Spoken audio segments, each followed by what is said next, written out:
सुप्रभात हिंदी सुलभ भारती 8वीं कक्षा पाठ 2 लघु कथाएं।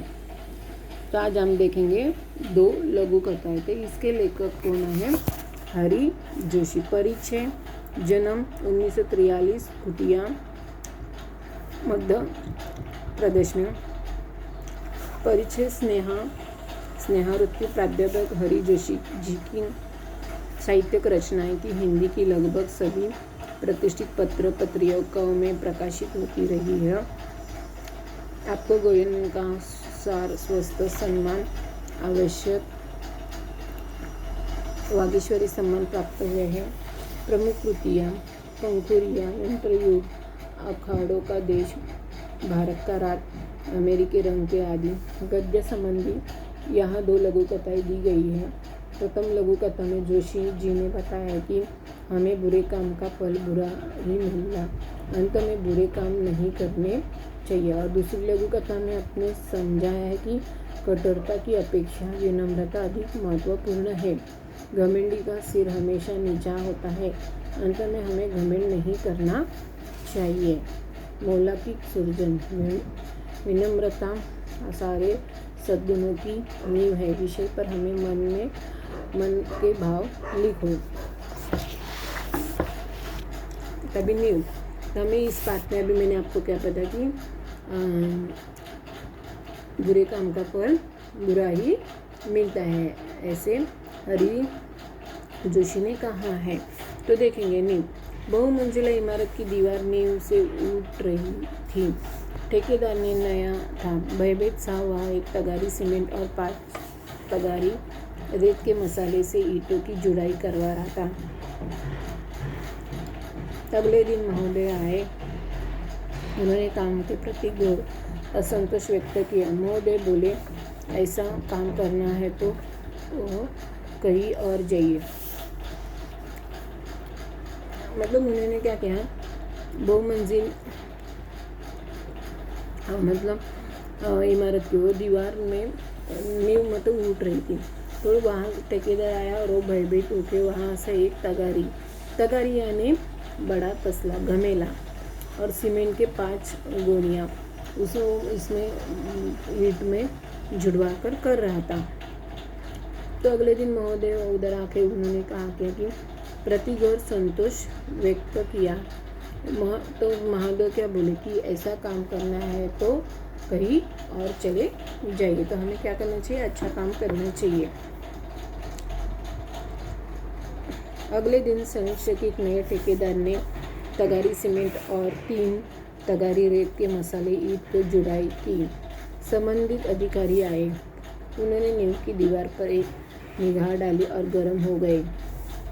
इस बार ठेकेदार अंतिम चेतावनी दी, यदि कल तक काम में पर्याप्त सुधार नहीं किया गया तो काम बंद करवा दिया जाएगा।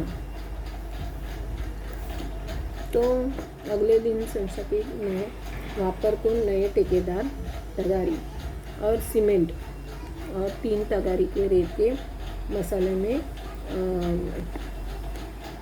सीमेंट का रहता है ना, उसे मसाले में ईंट में क्या उन्होंने जुड़ा दी। तो उसके बारे में जो संबंधित जो अधिकार रहते हैं उन्होंने दीवार पर मतलब एक निगाह डाली, मतलब नज़र डाली। तो देखकर वो क्या हो गए, अधिकार गर्म हो गया। तो इस बार ठेकेदार ने क्या कहा गया, उन्होंने मतलब एकदम अंतिम उन्होंने चेतावनी दी कि यदि कल तक काम पर्याप्त मतलब आपके कामों में अगर सुधारना नहीं लाए तो आपका क्या होगा, काम बंद किया जाएगा। बराबर है। कभी अभी हमारे घर में भी अगर काम अच्छा नहीं हुआ, घर में सीमेंट का दीवार अगर, तो हम भी बोलेंगे आप काम अच्छा नहीं करते हो तो दूसरा कोई तो दो हमें कारीगर आपके पहचान वाला होगा। तो यहाँ पर भी उन्होंने ऐसा ही किया। अगर दूसरे दिन आपके कामों में सुधार नहीं लाए हो तो आप मतलब आपका काम बंद किया जाएगा।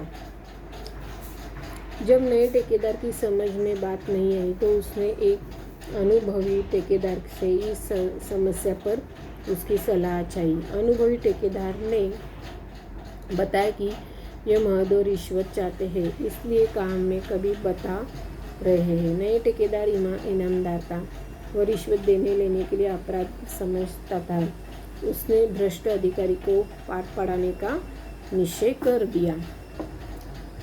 अभी जब नए ठेकेदार था तो उसको क्या हो गई, बात समझ में आ रही थी, तो उसने अनुभवी ठेकेदार से एक समस्या का सलाह मांगी। तो जो अनुभव ठेकेदार था तो बताया कि ये महादेव को क्या चाहिए, रिश्वत चाहिए। तो इसलिए काम में भी काम में कमी बता रहे हैं। तो उनको लगा कि काम में कमी बता रहे हैं। तो नया ठेकेदार कौन था, एक इनामदार था।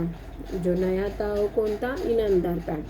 तो वो रिश्वत देने लेने के लिए क्या, वो अपराध समझता था। हमें रिश्वत कभी लेना नहीं चाहिए, हमें अच्छे काम करना चाहिए।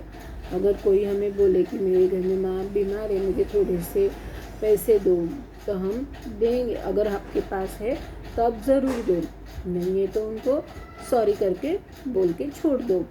लेकिन उनसे हमें रिश्वत नहीं लेना चाहिए, इंटरेस्ट नहीं लेना चाहिए हमें कभी भी।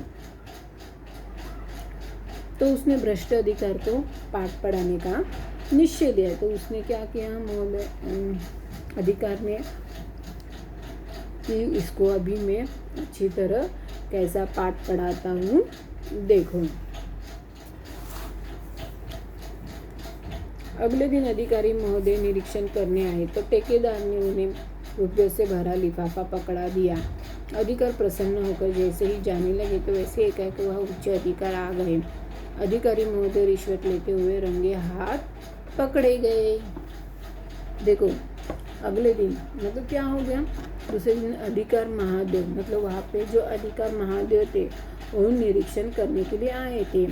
तो ठेकेदार ने क्या किया, रुपये से भरा हुआ लिफाफा पकड़ा दिया। ठेकेदार के हाथों में क्या किया, रुपयों से जो था वो पकड़ने के लिए दे दिया। तो अधिकार वैसे ही मतलब देखकर प्रसन्न होकर गए। जाने लगे, एकाएक वहाँ एक सबसे उच्च अधिकारी आ गए। तो उन्होंने रिश्वत लेते हुए उन्होंने देखा तभी वो क्या हो गए, रंगे हाथ पकड़े गए ना, उच्च अधिकारी आए। तो प्रस्तुत रात में ही इनामदार ठेकेदार ने अधिकार महोदय के खिलाफ उच्च अधिकारी के पास शिकायत कर दी। उच्च अधिकारी इनामदार थे। उन्होंने कहा, कुछ एक भ्रष्ट अधिकारियों के कारण ही पूरा प्रशासन बदनाम होता है। तो उन्होंने भ्रष्ट अधिकारी को दंड दिलवाने का निर्णय ले लिया। सच है कहा कि बुरे काम का बुरा नतीजा होता है। ठेकेदार उच्च अधिकारी की इनामदारी का समाचार चारों तरफ फैल गया। उनका सार्वजनिक समारोह में सम्मान किया गया। जो कौन, वस्तु में रात में ही इनामदार कौन था, एक ठेकेदार अधिकारी महोदय के खिलाफ उसने उच्च अधिकारी के बाद शिकायत कर दी थी ना। तो उच्च अधिकार कौन थे, एकदम इनामदार थे। उन्हें ऐसे रिश्वत देने की उसे पसंद नहीं था। तो उन्होंने कहा कि कुछ ऐसे भ्रष्ट अधिकारी हैं अपने देश में कि उनके वजह से पूरा प्रशासन क्या होता जाता है, बदनाम होता है। एक की वजह से दूसरे का भी नाम खराब हो जाता है। अगर एक ने अच्छा काम किया तो हमारा सारा देश मतलब धीरे धीरे अगर हम लोग रिश्वत नहीं लेंगे तो पूरा देश हमारा रिश्वत नहीं लेगा। कहीं कहाँ पर रिश्वत लेते हैं। तो हमें अच्छे काम करना चाहिए। जैसे कि हमें अच्छे काम कहते हैं तो दूसरे भी हमारा देख के अच्छा काम करेगा। तो बुरे काम का क्या होता है, बुरा ही नतीजा होता है। अच्छे कामों का अच्छा नतीजा होता है। तो हमें हमेशा क्या करना चाहिए, अच्छे काम करना चाहिए। ठेकेदार तो उच्च अधिकारी की इनामदार की मतलब ये बात जब समाचार चारों तरफ हर जगह फैल गई तो सार्वजनिक में उस उच्च अधिकारियों का क्या किया, सम्मान किया गया। क्योंकि उन्हें अच्छे काम किए। एक ठेकेदार को उन्होंने पकड़ा लिया लिफाफा, तो इसलिए उनका भी सम्मान किया गया क्योंकि उन्होंने अच्छा काम किया, इसलिए उनका सम्मान किया। ओके स्टूडेंट्स, तो मैं यहाँ तक आपको दूसरा पार्ट में दूसरे हम लोग वीक में करेंगे। तो अभी ये यहाँ तक मैं स्टॉप करके, तब तक ये वीडियो आप ये बार बार देखो। अगर आप बार बार देखोगे तो ये आप अच्छे मार्क्स लाओगे। Okay students, thank you.